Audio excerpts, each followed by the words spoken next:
শুয়ারের বাচ্চা, তোরাই তো আমার বেটাকে খারাপ করলি। আমি খারাপ করিনি কাকা, আমি আছি বলে তোমার বেটা এখনো ঠিক আছে। নাও কাকা, বিড়ি খাও।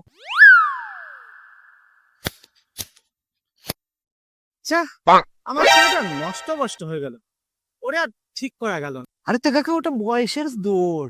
তুমি কি ছোটবেলায় তোমার বাবার পকেট থেকে বিড়ি চেপে খাও না? আরে আমার বাপই ছিল না।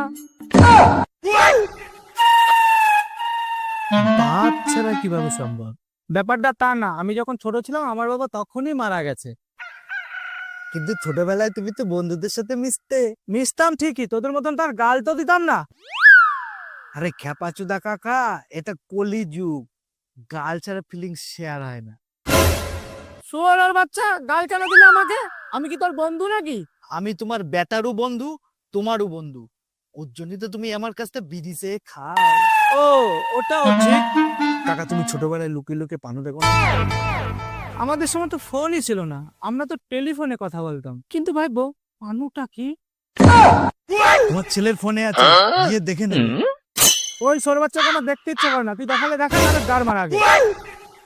ছেলের সাথে বন্ধু হিসাবে মিশতে হবে, তবেই তো সবকিছু শেয়ার করা যাবে না? ছেলেকে যদি সব কথাই বলবো তাহলে শাসনটা করবে কে?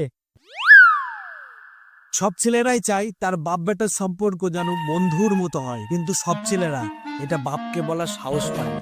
বেশ ঠিক আছে, আজকে থেকে আমি আমার ছেলের সঙ্গে বন্ধু হিসাবে মিশবো। ওটাই তো ইচ্ছা। বেশ, তাহলে পানু রাখা। যাও যাও যাও, তোমার ছেলের ফোনে অনেক আছে, যে দেখে নেবে। ঠিক আছে ভাইপো, যাই তাহলে। আর বিড়ি দিই না। বাবা আবার আর লোক ভাল নাই, এরকম মারলে পরে কি চলে? রোজ ধরে ধরে মারে। ভাইপো, তোমার বাপ হইলো বেরো বিদু। কাকা, তুমি কি করে যে এই করে এতদিন রয়েছো আমি সেটাই ভাবছি। সবই টাকার জন্য রে ভাইপো। বাবু, তোর ফোনে পানু আছে? কিসের পানু বাবা?